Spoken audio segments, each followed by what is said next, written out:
כדי לראות אותה צריך לצאת בחוץ. יופי. ברוכים הבאים. שמח להיות פה בקהילה כה נחמדה. את כל השיעור בעברית, אה? בסדר. כן, מצטער. מה? כל השיעור בעברית. מצטער, שכחתי את הצרפתית שלי מאז שמקרון נכנס לשלטון. מקרון שלטון. voilà. Ça rime. Alors, soyons sérieux. L'année dernière, à Escalon, vous savez ce que c'est Escalon? Escalon, c'est Ashkelon. Hein? Vous savez d'où ça vient Escalon? Escalon, c'est les échalotes. Voilà, nous sommes la ville de la échalote, de l'échalote. Nous avons, Baruch Hashem, suivi un cursus de cours sur les lettres de l'alphabet hébraïque, qui était basé sur ce livre magnifique qui s'appelle Hatzofen de Rav Zamir Cohen. D'accord? Un livre absolument magnifique où il passe en revue. Hatzofen, c'est le code. Par exemple, on dit Da Vinci Tzofen. Da Vinci Tzofen. Le code de Da Vinci. Voilà. Tzofen. Tzofen, c'est un mot très important. Tzofen a donné naissance à Matzpoun. Matzpoun, c'est la conscience. Hein? Matzpoun. Voilà. Tzofen, c'est Meod Chashuv, un mot très important. Alors, donc on a un petit groupe à Ashkelon, auquel vous êtes invités d'ailleurs, je vous donnerai les coordonnées là dans un moment, où nous avons passé en revue les 22 lettres de l'alphabet selon l'enseignement de Rav Zamir Cohen. C'est pas que je suis toujours d'accord avec le Rav Zamir Cohen, mais quand il écrit, c'est absolument merveilleux. Et je vous conseille d'ailleurs de rentrer dans le site Hidabrut. C'est le site c'est là où il travaille le plus. C'est le président de ce site. Quelque chose de très très riche. Et on a passé en revue les 22 lettres de l'alphabet, mais manque de bol, quand on a fait la lettre bête, Hubert qui était là n'avait pas encore pensé à enregistrer la lettre bête. Donc nous avons tout enregistré, certaines lettres d'ailleurs ont donné lieu à 2 cours même, hein, 3 heures sur la même lettre, faut le faire, hein, bon. Mais la lettre bête, alors, je vais commencer aujourd'hui par la lettre bête. Et en même temps, je vais déboucher sur une demande du Baal Habayit qui m'a dit « Lama shelo tedaber ala shemot ». Ça serait bien de parler aussi des noms, parce que les lettres de l'alphabet et les noms, tout ça, ça a une incidence, voilà, tout ça, ça s'emboîte. Donc, je vais, Bezrat Hashem, vous parler de ces deux-là. Alors, on ne va pas revenir sur toute l'introduction de ce livre, mais on sait, et même si on ne sait pas, on l'admet, que le monde a été créé par les 22 lettres de l'alphabet. Hein, Aleph, Bet, Gimel, etc., etc. D'ailleurs, on peut dire 22 lettres plus 5, puisqu'il y a les otiyot sofiot, les otiyot de la fin.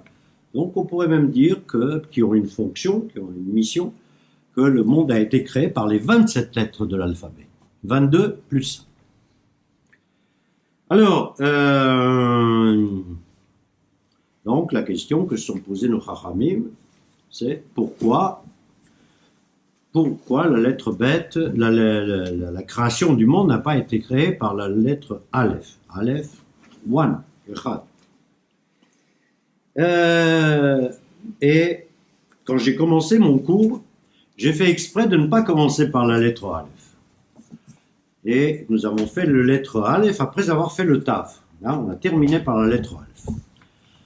Alors, le problème de la lettre Aleph, c'est que on ne comprend pas ce que c'est. D'accord? La lettre Aleph, c'est l'unité absolue. D'accord? C'est le 1 absolu. Or, nous n'avons aucune idée et pas la capacité d'imaginer ce qu'est le Echad. Dans notre monde à nous, il n'y a pas de Echad. Il n'y a pas de un. Hein? Tout ce qui nous entoure, tout ce qu'on voit, est toujours multiple. D'accord? La notion de Echad, c'est quelque chose qui échappe à notre entendement. D'accord? Alors, qu'est-ce qu'on demande aux Juifs? Aux Juifs, on lui demande non pas de saisir ce qu'est le Echad, ce qu'est le un, le Hachem, c'est d'y croire. Hein? C'est au niveau de la Emouna. On te dit, toi tu dis, tu réfléchis pas, Shema Israël, Hachem Elokecha, Hachem Echad. D'accord? Écoute Israël, ton Dieu est Echad. D'accord?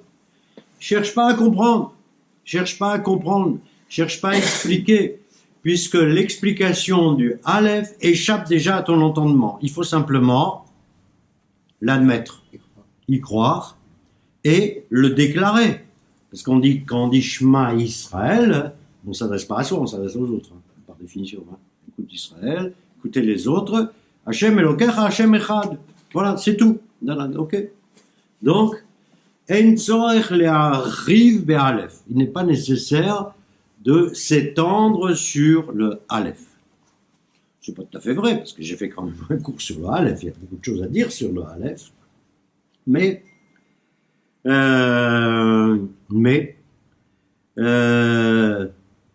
il est préférable de s'intéresser à ce qui suit le Aleph dans l'alphabet, dans notre alphabet, qui est le vrai alphabet,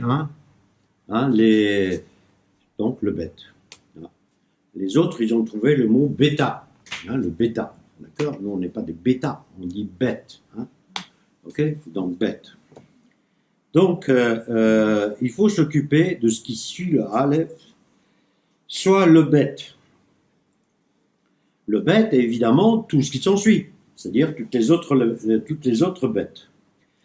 On dit en hébreu que le bête, c'est Beit Haotiyot, c'est la maison des lettres, d'accord? Beit Haotiyot, c'est-à-dire que le bête, à la fois comprend les autres lettres, les intègre, et en même temps leur donne le chemin à suivre, chacune selon sa signification. D'accord? On sait par exemple qu'après le bet vient le gimel. Qu'est-ce que c'est le gimel?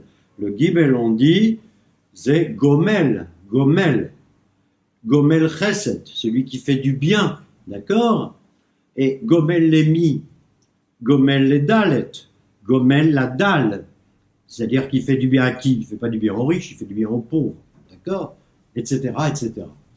Donc la lettre bête est le véritable récipient qui nous intéresse aujourd'hui. Voilà. Et quand on l'a bien comprise, on a compris beaucoup de choses. Voilà.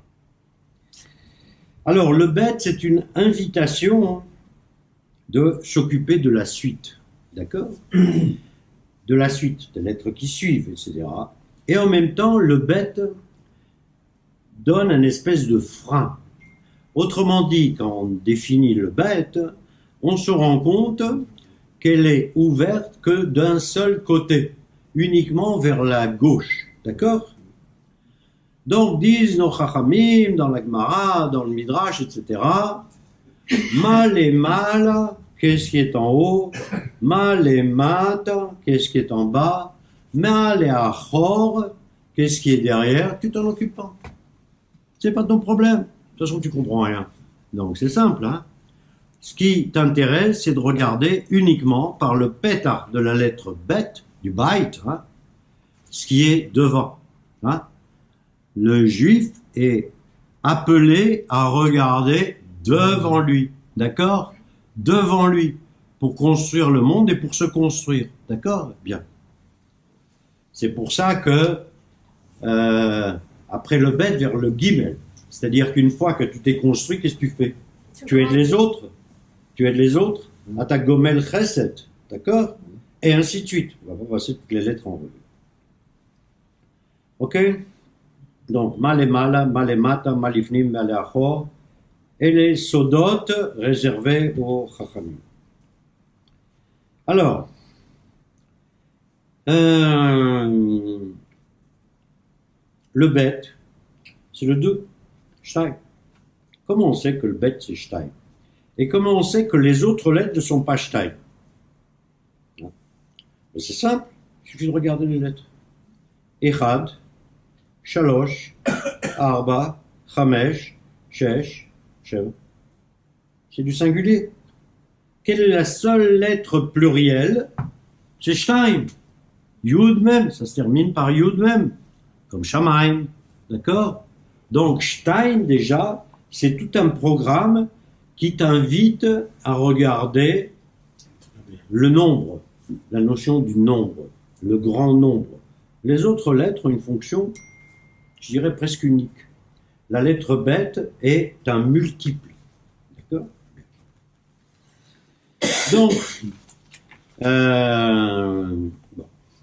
Donc en fait, la lettre bête, comme je l'ai dit, ça donne une espèce de coup d'envoi aux 20 lettres qui vont suivre. D'accord? Alors, la lettre bête est une lettre qui a une fonction dialectique, c'est-à-dire une fonction binaire. C'est-à-dire qu'elle signifie à la fois le ribouille, c'est-à-dire le grand nombre, rabim, hein, ribouille, rabim, et en même temps la chalouka, c'est-à-dire la division. Hein, qui dit 2, par définition, dit qu'il y a 1 et 1. Donc c'est divisé. D'accord? Chalouka. C'est pour ça que nos informaticiens se sont tellement intéressés au concept de 0 et 1. Hein, c'est-à-dire qu'ils ont réinventé les mathématiques en partant sur une fonction binaire. D'accord? Sur la fonction binaire. En partant du principe que il suffit de savoir compter jusqu'à 2. C'est pas la peine de savoir compter jusqu'à 3 ou 4. Savoir compter jusqu'à 2. Avec un 0 et avec un 1, on construit un système qui fait marcher les autres. Bien. Mais, ce qui est important, c'est que si le bête signifie ribouille, grand nombre, il signifie division. Vous savez, l'exemple de... moi, j'habite dans un endroit où il y a 2 synagogues. D'accord? 2 synagogues. Ben, il y en a une où je vais jamais. D'accord? Il y en a une où je vais jamais, je vais toujours à l'autre. D'accord? Donc, qui dit ribouille, dit aussi machloket, l'achlok, c'est-à-dire diviser. D'accord? Chalouka. Ok? On multiplie 2, c'est aussi un facteur de multiplication, mais c'est un facteur de division aussi.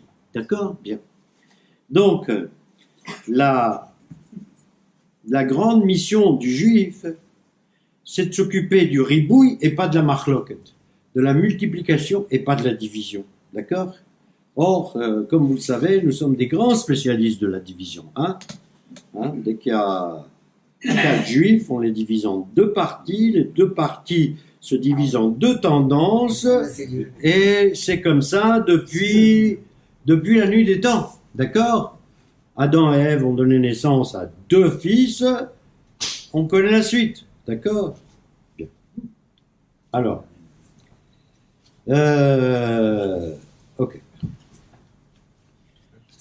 Le bête signifie aussi, enfin implique aussi, c'est qu'il y a ce qu'on appelle les nigoudim. Nigoudim, c'est contradiction. C'est différent. C'est comment on dit nigoud? Le contraire. Voilà. Quand Hachem il a créé le monde, Qu'est-ce qu'il a fait? Shamaim va Haaretz. Le Shamaim s'oppose à Haaretz. Ensuite, Ma'obara. Le feu. Ubara, Ubara, Yom Velaila. Ubara, Or Vechosher. Ok? Akol ba alpin nigudim. D'accord? Donc, il y a la notion, le bête. Ubara aussi, Tovera. il a créé le bien et le mal. Donc en tout, le matérialisme dialectique, comme disent les marxistes, ben, ils n'ont rien inventé. Hein. C'est Hachem qui l'a inventé, ça. Hein. C'est que tout est divisé en Echad, Veshtaim, Ve'ashtaim ou Benigoud les Aleph. D'accord? Comme la femme et l'homme. Ah, la femme et l'homme. Chaque anecdote. Non, pas Isha Kenegdo. Isha Veish. Ezer Kenegdo. Ezer Kenegdo. Ezer Kenegdo, ça change tout, ça. Quand on dit Ezer Kenegdo, ça veut dire que la femme doit aider l'homme. C'est la notion de complémentarité. Donc, je ne suis pas d'accord que la femme et l'homme aient une fonction dialectique et binaire. Absolument pas. Hein? Ve'ayu, les gouf, echad, ils sont devenus un seul corps. Donc, c'est vrai qu'il les a divisés au départ. Enfin, il lui a appris quelque chose, là, à l'homme, et là, je sais pas où, là, et il a fait une femme. Mais n'empêche que la finalité, c'est pas d'être dissocié. La finalité, ou du moins la finalité théorique, hein, c'est d'être associé. D'accord? Comment on sait ça? Comment on le sait? On le sait, encore une fois, par l'hébreu. On sait par l'hébreu, parce que quand on dit Ubara Tov Vera, Alecha leachlit ma ata ma'adif. Si tu as créé le bien et le mal, c'est à toi de choisir ce que tu préfères. Tu choisiras le bien. Nahon, ata bacharta l'achraim, aval ata bocher, ben tov, le ben ra. C'est encore le bête. Tu C'est choisis. le libre arbitre. Ouais, vadaï, c'est le libre arbitre. C'est le koach à Bechira. Bechira, qui commence encore avec bête. D'accord? Donc, pourquoi on dit Tifra, Benzé, les Benzé? Hein? Il y en a qui disent d'ailleurs que c'est comme ci, comme ça. Voilà, absolument. Il y en a qui disent aussi que c'est la seule madriga qui permet à l'homme d'être vraiment Betselem Elohim, qui permet d'être à l'image de Dieu, une petite ressemblance à Dieu, parce que il a l'homme comme Elohim, il a le choix. Il a le choix. Hachem aurait pu construire le monde autrement. Il aurait pu choisir que la deuxième lettre de l'alphabet soit le Gimel. Pourquoi le bête? Pas de raison. Gimel est une lettre tout aussi majestueuse et formidable. D'accord? Là, Bacharta Bachaim, ça c'est un tzivouï, ça, ce qui est marqué dans la Torah. Voilà, je te mets devant toi, Chaim ve Mavet, d'accord? Et je te conseille de Bacharta Bachaim. D'accord? Bien. Ça me fait penser, parce que moi j'ai des fulgurances comme ça, quand on fait par exemple la Hamida, d'accord? Alors, quand on fait la Hamida, à chaque bracha, on dit ce que Hachem veut de nous, d'accord? On dit ce que Hachem veut de nous. Ok, bien. Il y a une seule bracha dans la Hamida où on laisse à l'homme le libre arbitre. C'est lequel? C'est laquelle? Mondine. Bah, là, Mondine, là. Baruch ata Hashem, arotze bitshuva. Arotze bitshuva. On ne t'oblige pas à faire teshuva. Libre à toi de choisir de faire teshuva ou ne pas faire teshuva. D'accord? Et nos chachamim, quand ils ont mis au point la prière de la Hamida, ils ont bien vu que on ne peut pas imposer à l'homme de faire teshuva. Ou tsarif livro toujours ben. Oh, Lechosher, ben tov vera, ve'olam hazeh, le'olam haba, etc., etc. Et Hachem, il souhaite que l'homme choisisse la tchouva. Maintenant, s'il ne choisit pas la tchouva, hein, c'est son problème, hein, c'est plus le problème de Hachem. Hein. Alors, avec le bête, dans la mesure où le bête permet, par exemple, de prendre une pierre, la casser en deux. D'accord? Bien. Ensuite, de prendre les deux pierres qu'il y a et de les casser en deux. Et ainsi de suite. D'accord? Bien. Et les pierres qui sont là, que l'homme a cassées, elles peuvent avoir deux usages. La première, c'est de la balancer sur nos chayalim. Et la deuxième, c'est de construire une maison. D'accord? Parce que la démultiplication, le bête, c'est jamais qu'elle démarre qu'on divise en 2, ensuite on divise en 4, ensuite en 8, ensuite en 32, etc. La finalité, c'est pas d'avoir des pierres qui se baladent autour de toi. Ça sert à rien les pierres autour de toi. Autant en avoir qu'une seule, hein. Bien. Donc, les pierres qu'il y a, c'est la shon, livnot, bniya, bniya, bniyat, abayt, d'accord? Bniya, ok? Donc, la notion de bniya, c'est aussi quelque chose qui ressort complètement dans la lettre bête. Il n'y a qu'à la voir. La lettre bête, elle a un toit, la lettre bête, elle a un mur, la lettre bête, elle a un soubassement. Et la lettre bête, elle est ouverte aux quatre vents pour accueillir, comme faisait Abraham, pour accueillir ceux qui ont soif, ceux qui ont faim, ceux qui ont les pieds sales, etc., etc. D'accord? C'est livnot. Nous, on nous a donné la lettre bête pour que nous construisions. Et les autres, on sait très bien ce qu'ils font avec la pierre. Okay. Alors, maintenant, pour construire, on a besoin d'un outil. D'accord? L'outil, c'est pas un outil matériel. C'est pas une pioche, etc. C'est pas un truc pour casser les pierres, non. On a besoin de quelque chose. De quoi a-t-on-nous besoin? Nous avons besoin de faire travailler notre tête. D'où donc la shon bina. Bina. La vin, bina. Ani mevin. La vin ben tovlera, la avdil, la vin, etc.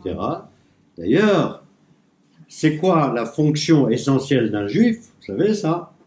La fonction essentielle d'un juif, c'est lehavin davar mitoch davar. D'accord?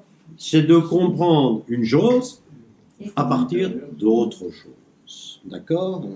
Et c'est quelque chose de très puissant. D'accord?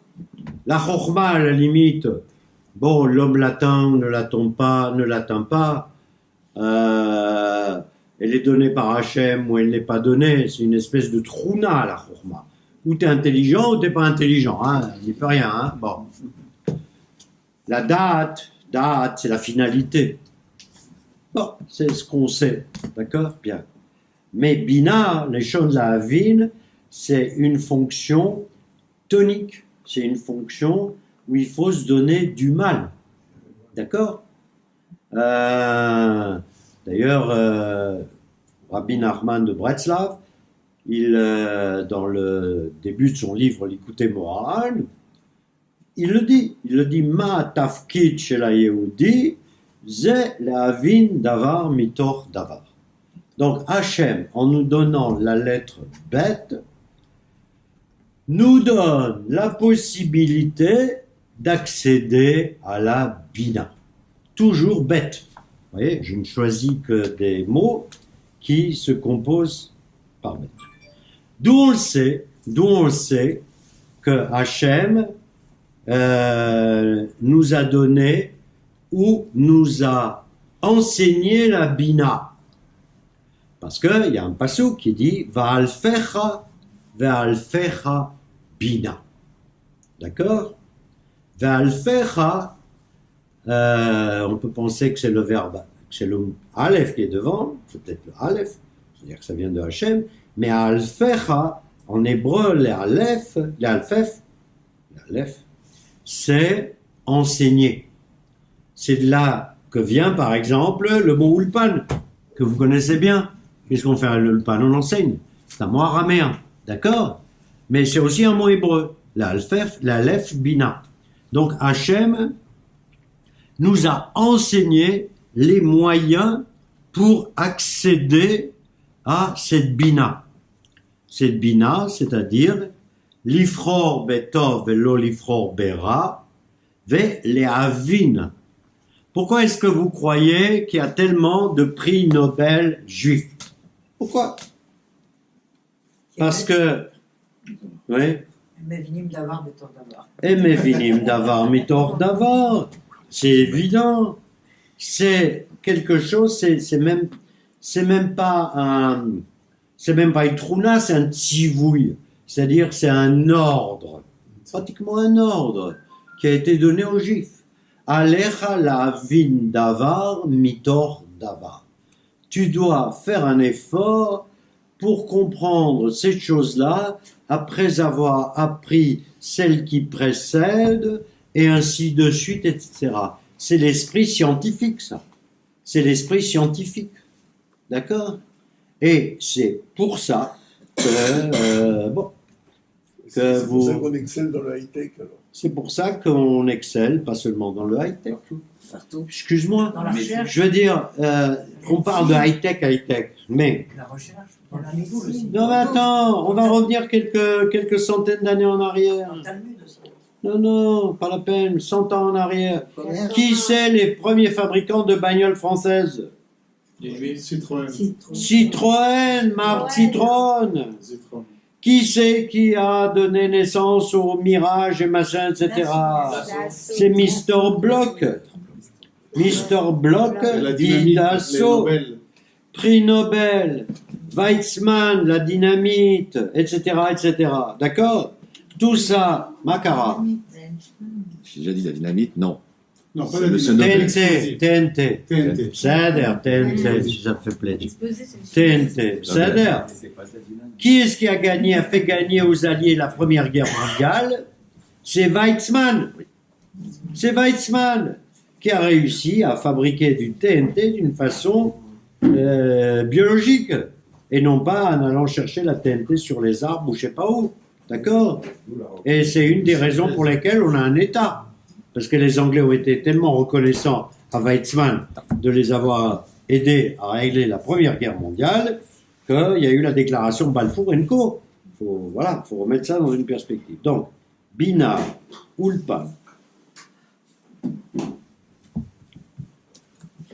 Hachem, il nous a donné aussi une Neshama. D'accord?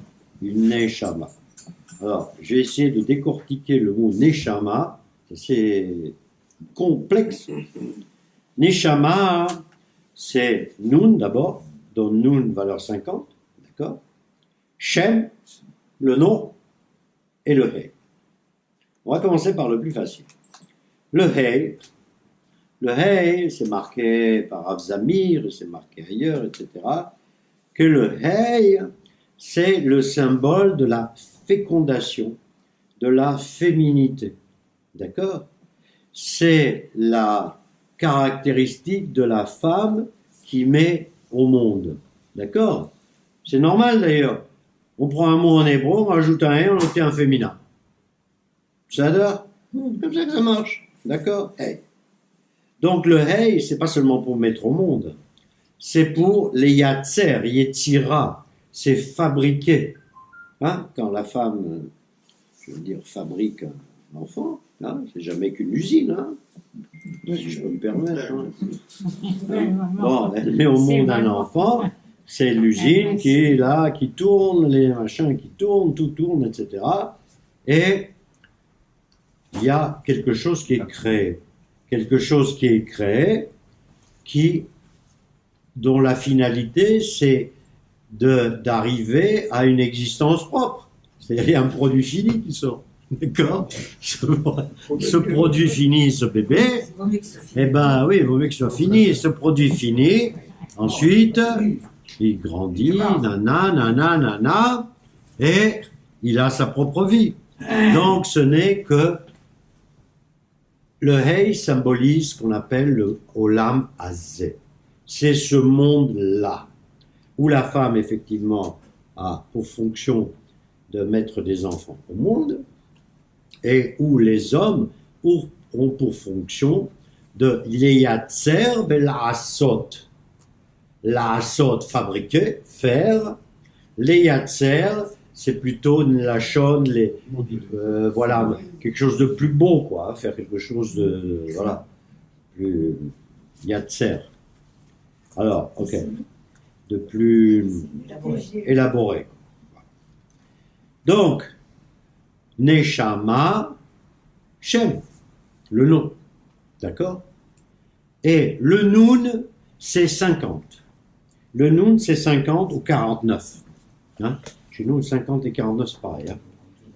Arbaim Vetesha, Share Bina. Arbaim Vetesha, Share Chochma. Arbaim Vetesha, Yamim, pour entre la sortie d'Égypte et Shavuot. Ok? Donc, ce chiffre de Noun, de 50 ou de 49, lui, il symbolise ce que Hachem donne. D'accord? Il symbolise le don de Hachem. Nathan, ou Noten. D'accord? Ou Noten, veu poel beolamo. Plutôt, poel beolameinu. Il agit dans notre monde à nous. D'accord? Donc, le Noun, c'est Hachem. Donc, Hachem, il donne un Shem, un nom, pour que nous, on agisse. Ah, a priori, ça peut sembler un peu abscon, tout ça. Hein? Alors, je vais essayer de clarifier le côté abscon. Alors, dans la Torah, il y a un passage qui dit Vekarati et Shmo Betzalel. Et je l'ai appelé Betzalel. Ve'emale oto ruach bechokma tvuna vedat. Et je le remplirai d'intelligence, de connaissance et de capacité. Tvuna, ça vient aussi, c'est aussi le chant bina. Tvuna, c'est bina. Et de... Non, c'est pas sagesse. C'est chokma, c'est sagesse. Tvuna, c'est encore une fois ce qu'on a dit avant. C'est-à-dire qu'il est capable de comprendre et d'agir en fonction de ce qu'il a compris. Hein? La sot davar, la avin davar, mitor davar. D'accord? Donc, de faire une chose à partir d'une autre. Ubechol melacha velachshov marchavot. Donc, il est capable de comprendre, de créer à partir... Melacha, oui, architecte, constructeur. C'est lui qui a construit Absolument, c'est lui qui a construit le Mishkan. On dit qu'il a construit bien d'autres choses. Bien, donc, je l'ai rempli de Chochma, de Bina et de Da'at pour lui apprendre à faire Kol Melacha. Kol Melacha, ça veut dire tout travail. Tout travail. C'est-à-dire qu'il était capable de travailler la soie, il était capable de travailler le bois, il était capable de travailler l'or, il était... Où ça existe de nos jours, ça? Ça n'existe plus, ça. Un ouvrier capable de travailler toutes les matières. C'est normal, puisque Hachem, il l'a rempli de Chochma. Que des la date, les istader, de construire avec tous les matériaux. Hein? On lui aurait demandé partager l'atome, il aurait certainement su aussi. Mais à l'époque, ce n'était pas son boulot. Son boulot, c'était de faire le Mishkan. Mais le Mishkan, c'est fabriqué à partir de tas de choses. D'accord? Le Mishkan est un instrument complexe. D'accord? Est un outil complexe. D'accord? Et c'est un seul homme, et il dit aussi, Velarchov Marchavot. Il devait penser des pensées. L'archov, réfléchir à des pensées. Autrement dit, pourquoi je vous dis ça? Parce que, au début du passouk que je vous ai cité, c'est marqué Karati Beshem Betzalel. Hachem, Dieu, l'a appelé par le nom Betzalel. Bon. Ça vous semble banal, ça, qu'Hachem l'a appelé par le nom Betzalel? Moi, ça me semble pas banal du tout, parce que moi, je croyais que c'est papa et maman qui donnaient le nom. Hein? Qui donnaient le nom. Alors, pourquoi c'est marqué que Hachem, il lui donne le nom de Betzalel? Ça. Donc, à quoi ils servent les parents? À quoi ils servent les parents? Ils servent à rien. Quand un gosse est né, ils sont là à se creuser la tête, etc., etc. Et ils ne savent pas comment appeler leur gamin. Eh bien, l'objectif des parents, c'est d'essayer de se mettre à l'unisson avec le nom, je commence à parler des noms, le nom qui a été donné à tel, non, pas qui a été donné, qui a été réservé à tel ou tel individu depuis la création du monde. C'est-à-dire que Hachem, depuis la création du monde, il sait qu'un jour, il y aura un mec super doué de ses mains et de sa tête, et que ce mec-là,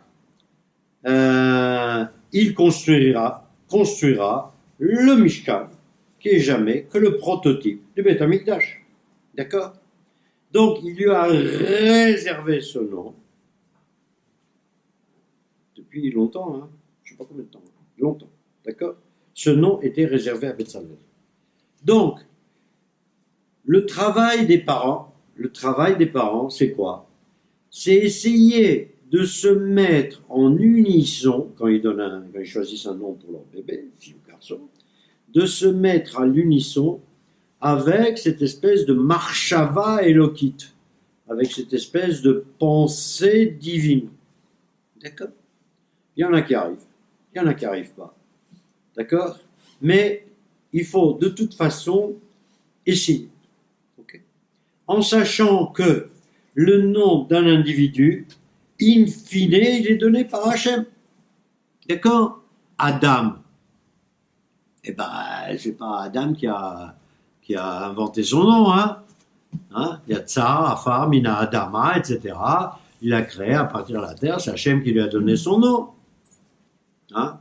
Réhouven.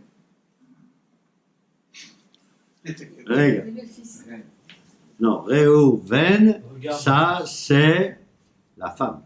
Ça c'est la mère. רגע, אני אגיד לך משהו על זה. אני אגיד לך בעצם משהו מיד על זה, למרות שזה מופיע יותר רחוק. למשל, quand Rachel est décédée, d'accord? Quand Rachel est décédée, en mettant au monde son dernier fils, comment l'a-t-elle appelé? Benjamin. Il l'a appelé, il a fait Ben Oni, le fils de ma douleur. Ok? Le fils de ma douleur. Le fils de ma mort, en fait. D'accord? Puisqu'elle savait qu'elle allait mourir en le mettant au monde. Qu'est-ce qu'il a fait, Yaakov? Dit Lotov Hashem Hazeh. C'est pas un bon nom, ça.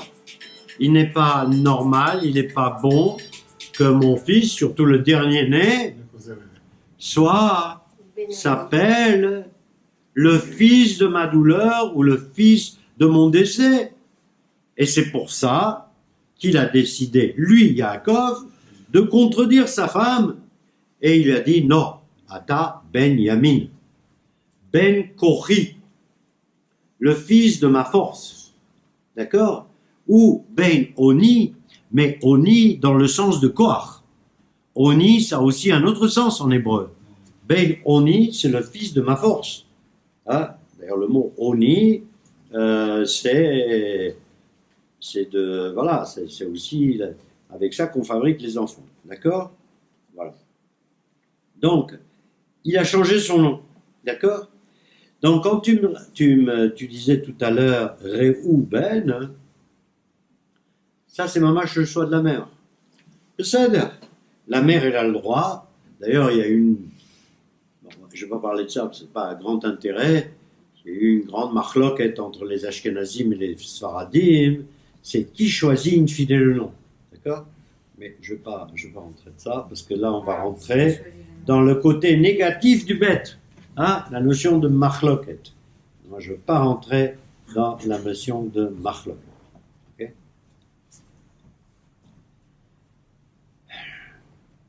Alors, quand on parle des noms d'individus, il faut savoir que il n'y a pas que les noms d'individus qui sont importants. Il y a le nom, par exemple, des astres. D'accord? Des astres. Pourquoi est-ce que le soleil s'appelle Shemesh? Parce que Hachem a dit Sham Esh. D'accord? Hachem a dit Shamesh. C'est Cham ou Shem? Sham Esh. Sham Esh, là-bas, il y a du feu. Là-bas, il y a le feu. Et pourquoi c'est important que ce soit Hachem qui ait désigné le Shemesh par le Sham Esh? Pour que les Avodot, les Ovdei Kochavim et Mazalot, c'est-à-dire ceux qui servent les astres, Kochavim, astres, Mazalot, c'est les signes du zodiaco, d'accord, ne commencent pas à glorifier le Shemesh. Pendant des milliers d'années, les gens se sont prosternés devant le soleil. Un soleil, Allah, soleil. Bien. Nous, on ne dit pas ça. Nous, on dit Shemesh, Perouche, Shamash. Le Shamash, est-ce que tout ce que c'est? Le Shamash, c'est celui qui aide comme ça aux petits travaux à la synagogue ou ailleurs. C'est un serviteur. C'est un serviteur.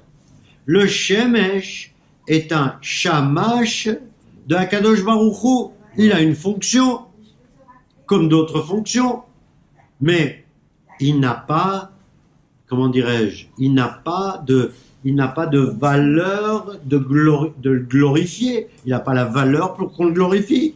Il n'est pas plus important que, je ne sais pas moi, Madis. Madis. C'est ce que c'est Madis? Madis, c'est Mars. Hein? Madis. Mars. D'accord? Et pourquoi on l'appelle Madis? Mars. Mars, ça veut rien dire. Hein? Madis. Parce que c'est Adom. Dans Mad, il y a Dam. D'accord? C'est rouge. D'accord? C'est rouge.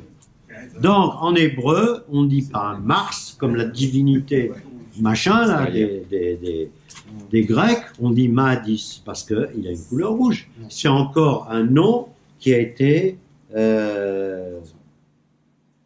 créé par Hachem. D'accord.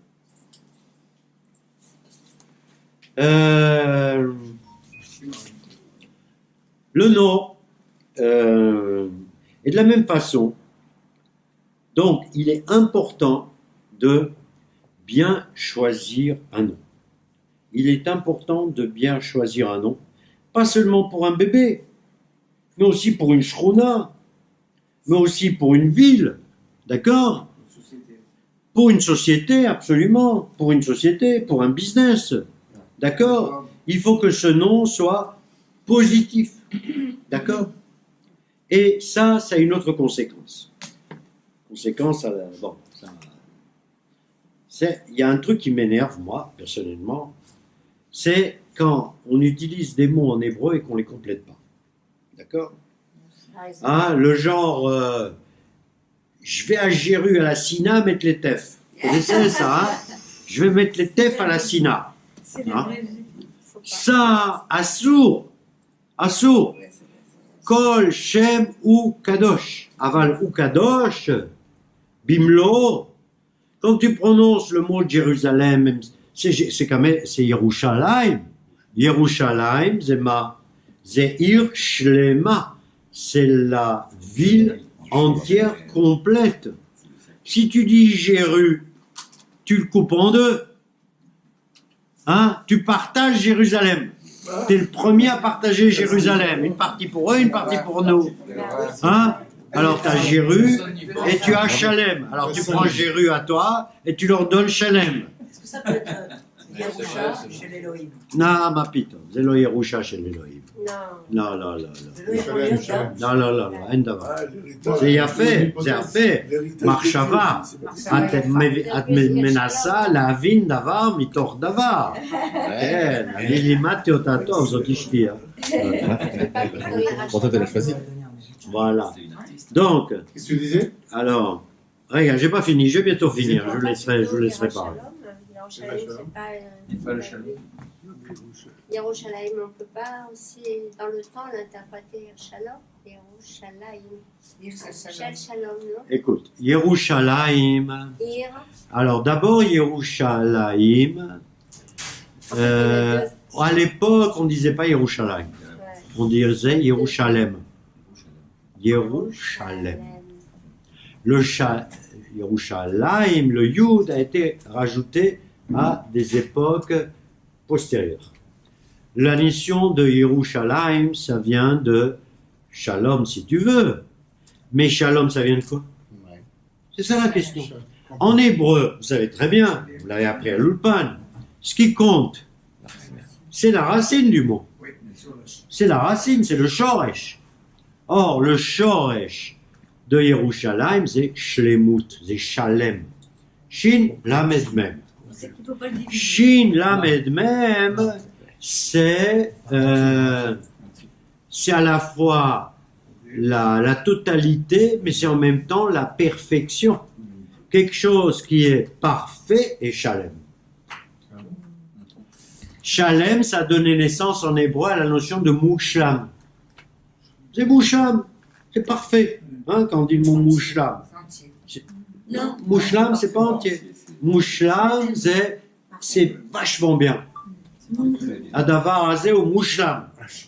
C'est-à-dire que on a beaucoup travaillé dessus pour qu'il soit le plus parfait possible qu'un homme peut, dans la mesure où un homme peut construire la perfection. Adavar azé ou mouchlam. C'est rare. C'est pour ça qu'on n'a pas la paix, parce que la paix, elle n'est jamais mouchlam. Elle doit être jamais complète, la paix. Elle est partielle, elle est désaccord. Elle n'est pas mouchlam. Tout est perfectible. Un shalom. Tout est perfectible. Ah oui. Mais il n'y a rien de Avec parfait. le temps. Avec Y a rien Et la paix, elle a du mal à... Adoni Ayaka. Tenli le Ashlim. Voilà, complète. Le Ashlim. Ani Mashlim. Je complète. Hein? Toujours Shalom. D'accord? Donc la notion de Shalom Yerushalayim, excuse-moi, c'est une variante de la Shlemut. Le Shalom vient de Shalem. Parce qu'évidemment, quelque chose qui est Shalem, il règne le Shalom. Hein, quelque chose qui est parfait, complet. D'accord?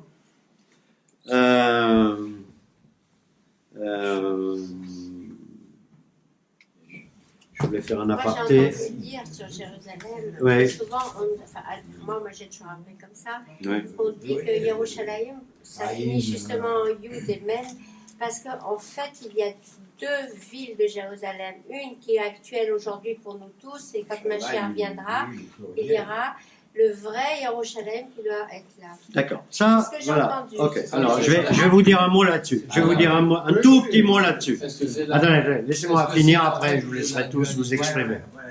Ça,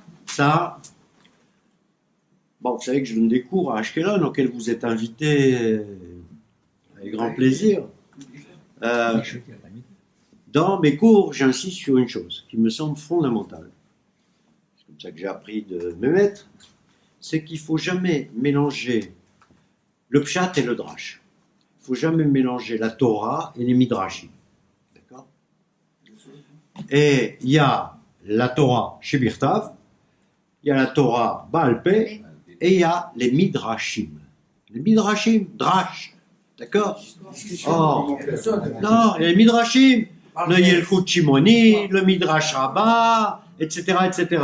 D'ailleurs, dans le Talmud, il y a la Halacha et la Haggadah. La Haggadah. Ok, bien.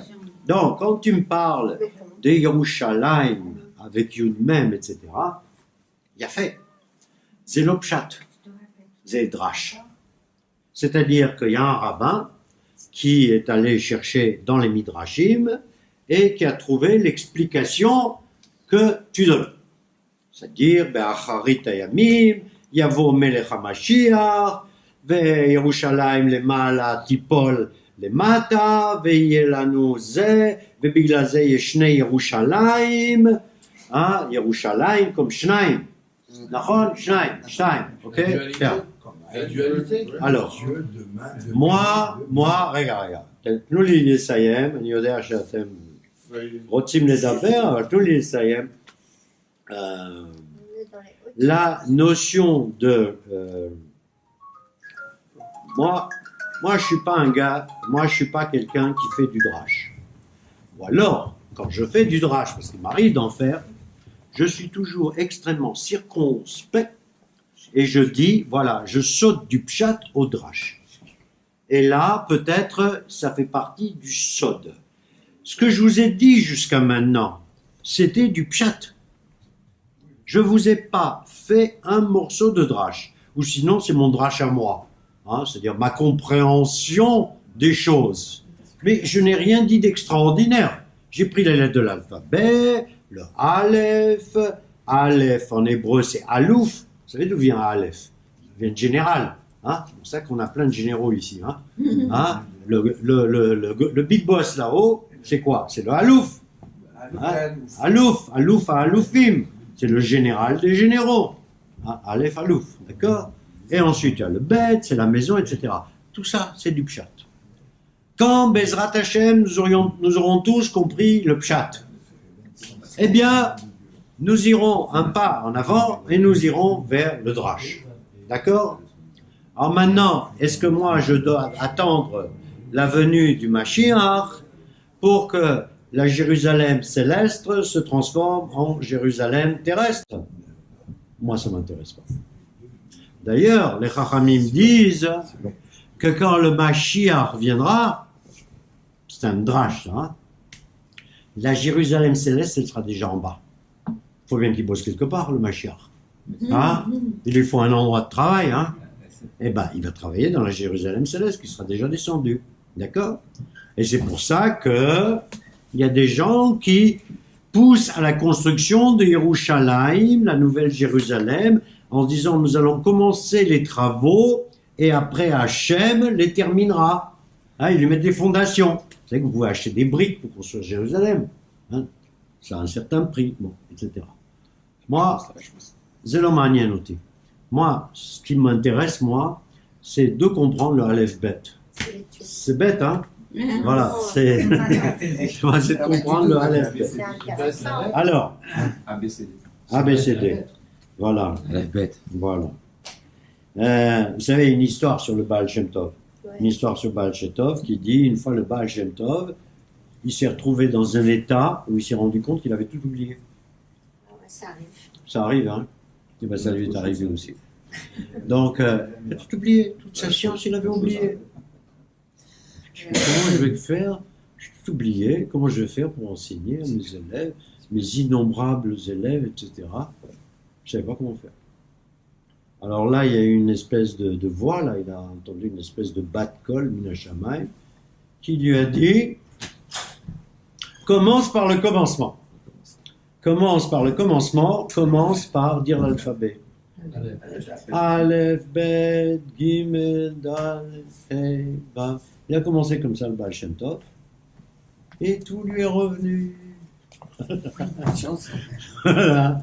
Donc, avec un peu de chance, si on fait pareil, le reste va suivre. Voilà. Il fallait savoir. Non Alors, le Shem.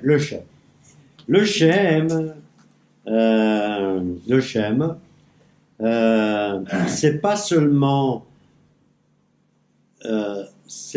la fonction que tu attribues à Shem en permettant à tes parents de te donner un nom qui convienne à ta personnalité, d'accord? Parce qu'en fait, c'est ça le truc. Hein? Bon, C'est ça. voilà, c'est quand même ça la finalité. Hein? C'est d'essayer d'imaginer, avant que le bébé naisse, ou plutôt non, d'imaginer pendant 6 jours, parce que le 7e, on lui fait la mila aux hommes, enfin, hein, bon, voilà, tu regardes le bébé, et tu dis, comment je l'appelle? C'est un travail difficile. Ouais, mais on arrive à. D'abord. Je pense que Dieu nous donne toujours le prénom dans la vie. Pardon? Je trouve qu'Hachem, il arrive toujours à nous envoyer le prénom qu'il faut à l'enfant. Ouais. Très souvent. C'est sûr. Non? Est-ce que c'est bien d'avoir... Je sais pas, plusieurs par exemple, ils envoient à des paroles, ils disent, Ouais. celui-là, on va l'appeler Nimrod. Nimrod. Oh, c'est Yafé, Nimrod. C'est Shem Ofnati. Makirat, Nimrod. Nimrod, c'était un mec super. Hein, c'est lui qui a créé la tour de Babel. D'accord? Et c'est lui qui a mis Abraham dans le Kifshan Esh. Mais c'était un sacré bonhomme, Nimrod. Hein? Nimrod, Mazé Nimrod. C'est la chaîne Mérida. Avec la trahison. Non, oui, Mérida, c'est révolte, c'est pas trahison. Révolte, c'est un révolté. Premier délai. Voilà, alors Nimrod, c'est un super nom. Parce que on peut se révolter contre Hachem, comme il a fait lui, hein, puisqu'il a construit la tour de Babel, etc. Mais on peut se révolter aussi contre les injustices. Chaque nom, le prénom, hein, en hébreu, il fonctionne à double tranchant. D'accord? Ça, il faut le savoir. D'accord? Le bon et le mauvais. Non, pas le bon Non, et le le mauvais. bon, non, je m'entends. Quand je dis le bon et le mauvais, c'est-à-dire, tout dépend quelle position on veut lui mettre dans le positif ou dans le négatif aussi. Voilà, comme vous dites. Regarde, c'est un choix. C'est un choix. Koach ha-bechira, ata rotse limrod, neged mi ata rotse limrod. Yesh lecha bechira. Contre qui veux-tu te révolter? Tu as le choix. Tant dans la vie, on a plein de choix. Hein. T'as envie de te révolter contre Macron? Timrod. T'as envie de te révolter contre, je sais pas qui, Mélenchon, Timrod. Moi, je trouve Nimrod, c'est un super Shem. D'accord? Sauf que c'est un Shem qui est difficile à porter. C'est un Shem exigeant. Exigeant de la part de l'individu. Par contre, ce qui est important, c'est de comprendre la signification de son propre Shem à soi. Parce que, en comprenant un peu mieux la signification de son propre Shem, on arrive un petit peu à mieux se comprendre soi-même et à mieux comprendre Yehudo Baolam, pas Yehudo, Maïm, sa voix dans le monde. Et qu'est-ce qui vous branche et qu'est-ce qui vous branche pas. D'accord? Je vais vous donner un exemple. Parce qu'il faut toujours illustrer avec des exemples. Moi, votre serviteur, moi je m'appelle Alexandre. Alors déjà, vous allez dire, ah, ça c'est pas un nom juif ça. Allez, bon. Eh ben non, c'est vrai que c'est pas un nom juif. Mais c'est le seul prénom non juif qui a été autorisé par les Chachamim. Ah ouais. Eh oui, parce que Alexandre le Grand Eh oui. a été super sympa avec les Juifs quand il a mené ses conquêtes. Et si vous regardez dans le Talmud, il y a des rabbis Alexis, même des rabbis Alex, rabbis Alexander, etc., etc. Donc c'est le seul prénom qui a été validé par les Juifs. Lui, Donc, c'est converti, on sait ok. se convertir au judaïsme. C'était le nouveau judaïsme, en fait, les chrétiens. Ma pitom, c'était 5 siècles avant. Mais non, Alexandre, non. Mais non, c'est 5 siècles avant. Enfin, bon, l'homme chalet. L'homme chalet, je sais pas. Bon, bref. Donc, moi, j'ai besoin de savoir, c'est quoi Yehudi Ba'olam. Yehudi pas avec un Hey, avec un Aïn. La différence entre un Hey et un Aïn, Yehudi, c'est ma mission, ma trajectoire dans le monde. Comment je sais? Je regarde mon nom. Alors, je vois quoi? Je vois d'abord que ça commence par un Aleph. Bon, c'est vrai que je suis assez branché choses spirituelles, et machins, etc. C'est vrai. Voilà, j'ai toujours été comme ça. Même quand même avant, quoi. Même avant. Bon. Mais ça suffit pas. Il y a un Lamed. Lamed. Lamed. Le Lamed, il a deux fonctions. Lamed, c'est d'abord Tilmad. Apprends. Tu vas pas, les choses vont pas te rentrer par génération spontanée. Passe du temps. Amal, Amol, se donner du mal, le mad. Donc, pour essayer de mieux comprendre Hachem et tout ce qui va autour, Ou les lamètes. ou les lamed, אבל כדי ללמד צריך ללמוד. אם רק ללמד, זהו. אז א' למד, כף. מה זה כף? כף, קודם כל כף זה כף. כף יד. Voilà, la première truc du caf, c'est la paume de la main. À partir, à partir de kaf yad, on a fabriqué le mot kapit, la cuillère. Bien. Mais en fait, kaf, c'est du verbe lekofef. Lekofef, c'est-à-dire je prends une matière et je la travaille. Je la malaxe. Je la travaille. Autrement dit, mon étude Aleph Lamed n'est valable que si j'en fais quelque chose. Si j'en fais quelque chose. C'est-à-dire, et ça doit se matérialiser par des choses. Soit par un livre, soit par ceci, soit par un cours, soit par cela, etc. C'est-à-dire, il y a des gens qui étudient pour étudier. Moi, je ne suis pas capable d'étudier pour étudier. Voilà. Il faut que ça ait une... Voilà, il faut que ça ait, quelque chose. Quoi. Un but, contenu, une finalité. Finalité. Une finalité, mais matérielle. Parce que, Shata Mekofef Mashu. Matériel. Ata Motzi Mashu Me'ayad. Tu sors quelque chose de ta main. D'accord? Ou de toute autre chose. Hein? C'est pour ça que les peintres, et nous avons des peintresses ici, c'est comme ça qu'on dit?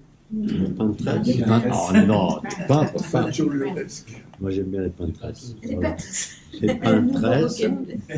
Voilà, leur spiritualité, et le mettre dans leur peinture. Voilà. Bien. Alors, Alek, donc déjà, une lettre, deux lettres, trois lettres, Kaf, Samer. C'est Shlimut. Samer Motek, Loshin. Il est bien. Samer, Loshin, Samer. Samer, c'est Somer. Somer veleistamer. Somer, ça veut dire non. Somer, c'est soutenir ou être soutenu. D'accord? Zotomer, quelque part, Ani Somer, Avinu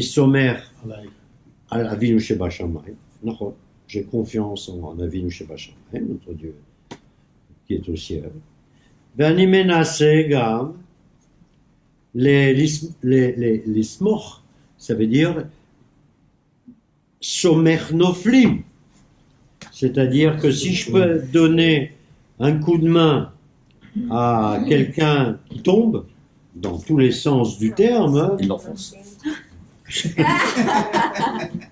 voilà, Hubert a tout compris, je l'enfonce. Non, j'essaie de le soutenir. D'accord? Donc, ce petit exercice, on ne va pas le continuer Tu as jusqu'au bout. dû prendre Gad, hein, il y a 2 lettres. Gad, Gad. C'est pas mal. eh ben, Gad, c'est tellement simple. Ah oui, Ah, bon. Gad, c'est Kolkar Pashut. Gad, c'est Gomel Dalim. Il a des... Gad, c'est Ben Adam, c'est facile. quelqu'un qui fait du bien et qui donne à ceux qui n'ont pas. Eh ben, tu comprends C'est très plus bien. facile. Alors, je ne sais pas, je te connais pas, hein, Ouais. je te connais pas, hein, Tu l'as Mais- dit, mais- c'est vrai, mais- c'est vrai. mais c'est-à-dire que c'est quelqu'un en tout cas qui s'efforce de, d'accord? C'est-à-dire qu'il y a une En notion. fait, c'est ce qui m'a demandé de faire le maire, puisque je suis son délégué pour les. Pour faire du bien aux Francophone, francophones. C'est pouvoir transmettre un peu tout ce qui est le potentiel de la mairie Tu vois, pour aider la CLITA au Royaume Pradesh. tu vois, pourtant je ne connais pas moi ce monsieur. Hein, on ne connaît pas. Voilà. Yomer, C'est facile. Gomel, Dalib, Gad. Mais- Alors, C'est ta mère qui te donne. ça, Dal. Ce que c'est Dal. Dal, c'est le pauvre. Le pauvre. C'est le démuni en fait. Dal, c'est quelqu'un. Le dalle. Quoi? C'est le drôle logement. En France. C'est vrai. Le droit au logement. Je vais l'enregistrer comme ça maintenant. Là, le droit au logement, je vais l'enregistrer. D'accord. Le pauvre. Le Seder. Mais non, en hébreu. Ok. Donc, ça suppose quoi? Attendez, j'ai bientôt fini. Ça suppose quoi tout ça? Ça suppose que d'abord, il faut connaître les mots. Bah oui. Non, c'est surtout la valeur des lettres. Non, Habébé, la valeur de l'aide. Je t'ai parlé du Gematria là. Non, je ne parle pas de gamin. Je fais un La effort. valeur de bête.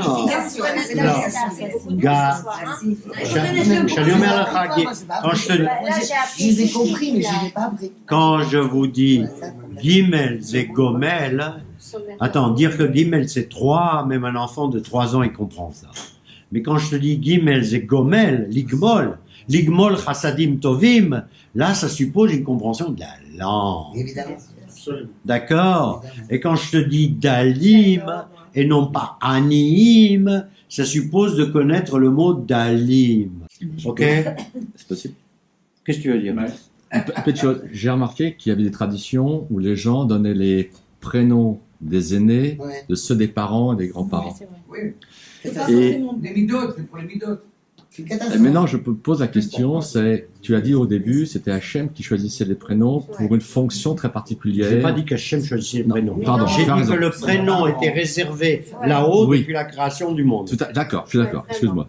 Donc ça veut dire que peut-être que transmettre le prénom au fur et à mesure des générations, c'est que la personne n'a pas fait la fonction. C'est perpétué. Et doit la bonne personne, la bonne, aura ce prénom-là. Perpétué. On perpétue, voilà. C'est plus qu'une tradition en fin de compte. Oui, c'est la tradition. On pourrait dire les choses Alexandre, suivantes. excuse-moi. hein, Tu vois, Je te pardonne. Il faut plus dire. On peut dire aussi, on peut aussi penser à autre chose. Et voilà, j'y pense à l'instant. C'est que peut-être que l'homme, vous savez, la notion de Gilgul Neshamot, les âmes qui reviennent, qui reviennent, peut-être qu'elles reviennent jusqu'au jour où elles ont droit à leur vrai prénom. Ah. C'est possible aussi. c'est possible.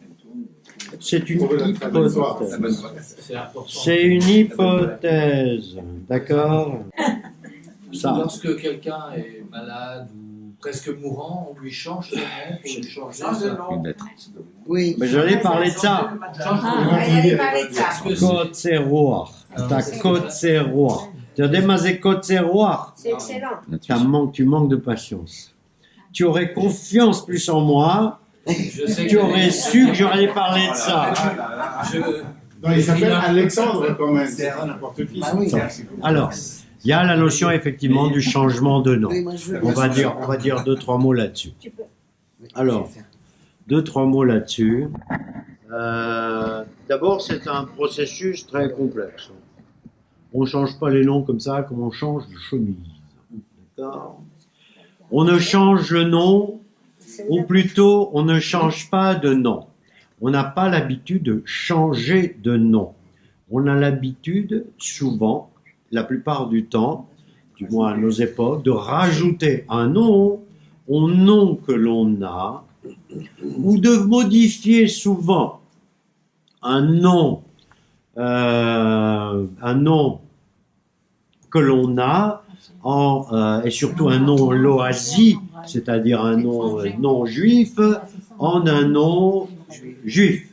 Donc Albert devient Victor et des choses comme ça. Alors, surtout, il faut savoir que il n'y a changer de nom, ça veut dire quoi? Ça veut dire avoir une incidence, une influence sur le destin de l'individu. Hein? En général, on change le nom quand la personne, elle est mamache qui mate caput. D'accord? C'est-à-dire en mauvais état. Alors à ce moment-là, on dit on va changer le destin, on va changer le nom. Besséder. Mais qui peut changer de nom? Alors par exemple, Rav Zamir Cohen dit moi en Israël, j'en connais qu'un. Ouais. Il connaît qu'un, c'est son droit. Hein. Moi j'aime beaucoup les livres de Rav Zamir Cohen, vraiment, super ouvrage. Mais j'aime pas trop ses conférences. Chacun son truc, hein, bien. Et lui, il dit, la seule personne capable en Israël, de Mamash, d'avoir une incidence sur le nom, c'est Rav Kaminsky. Vous avez entendu parler? L'homme chané, voilà, Kanievski. Ah, Kanievski. Kanievski, Rav Kanievski, etc. Shibari, Adme Avesrim. D'accord? Top. לא כל כך צעיר גם כן. אבל שיהיה בריא. C'est son droit. De toute façon, il faut qu'il y ait une espèce de beddin, d'accord? 3 ou 10, 10 c'est mieux que 3, d'accord? Dans le changement de vrai nom. Et surtout, il faut que le nom soit changé déjà sur la ketouba. Ah bon? Ah oui. C'est-à-dire qu'il faut se remarier? Non. Non, faut la refaire. Il est en mauvais état. T'es en train de rêver, toi. Tu vois, tu n'as pas le droit de rentrer dans la chambre de ta femme. Norbert, il rêve. Voilà. Quelle chance. Il faut que tu changes. C'est pas un bail. Il faut Ok. que tu changes de chambre. Donc, c'est ça. Donc. Moi, j'ai vu D'accord. Non, mais en fait, si on est marié, par exemple, là, on change notre prénom, ou on rajoute, sur la ketouba. Il faut refaire le ketouba. Il faut, non, on peut parfaitement prendre une ketouba, ça n'a pas quelque chose, c'est kadosh évidemment, mais on peut travailler sur une ketouba. D'accord? C'est pas une mezouza. Tu peux augmenter la rente. Tu peux changer une ketouba. Imiesh beddin. Ce qui compte chez nous, c'est le beddin. D'accord? Imiesh beddin, pas chez Shtaim, hein, chez Shlosha, ou Asara. On peut changer des trucs sur la ketouba. Personne ne te l'interdit. Tu peux dire par exemple, ma femme, au début elle valait un chameau, maintenant j'ai décidé d'en mettre 5. Voilà. Parce que, voilà. Donc on peut compléter, on peut rayer, on peut bidonner une ketouba. D'accord? Mais il faut que ça soit sur la ketouba. Dans le sens positif. Bekitsour, faut utiliser le nom pour le bien, faut utiliser le bon côté du nom, d'accord? Quand par exemple on porte un nom qui commence par la lettre bête et qu'on sait qu'il faut faire du ribouille, de la multiplication et non pas générer la marloquette, d'accord? Il faut déjà savoir qu'un nom, effectivement, ça peut être tout positif, tout négatif, etc., et qu'il faut toujours mettre l'accent sur l'aspect positif. Veshiti Ubrihim, Veni. Quand on n'a pas de nom hébraïque, comment on fait? Alors, c'est très simple. C'est ce que je t'ai dit. Écoute-moi. Qui c'est qui va Écoutez la choisir? réponse. La réponse Qui c'est est... qui va choisir mon nom? Alors, bien. Toi? Alors, d'abord, tu as un prénom Loasi. D'accord? Tu as un prénom Loasi. D'ailleurs, là, en général, on prend le prénom Loasi et on le transforme. Comme je disais, monsieur s'appelait Victor et le Rav a décidé de l'appeler Avigdor. Victor, Avigdor. Bien. Bon, enfin, écoutez, moi je vous dis en conclusion, vous avez des jolis prénoms, Kirkot Mea Ve'esrim, Shelo Titztachu Leshanot et Hashem, Ve'Shakol Yeh Letova. Là aussi un petit.